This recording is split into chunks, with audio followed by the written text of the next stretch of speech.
kibazo rero cagiye kuza 1996 kivuye he?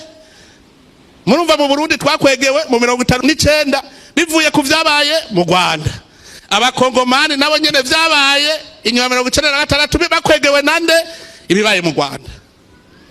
None u Rwanda rwabaye mabi yose ibihugu vyacu biraronka mabi avuye mu Rwanda. Nabo nibajera ibibazo vyabo twe bareke kwinjira mu vy'iwacu. Twe mu Burundi nta muhutu n'umututsi, twe turabarundi. Niba biwabo batwarira ku bwoko ivyo birabasha. Kuvuga ngo ndegeranya abahutu, negeranya abahutu n'abatutsi bose. Dutewe ndababwira ntabahutu n'abatutsi mwese ingo tuje ku rugamba twatewe. Niba batwarira ku bwoko ivyo ntibindabajewe n'igihugu cyabo. Mugabe wacu nibareke kubizana. Nibareke kubijana ikongo abanyamurenge n'abakongomani.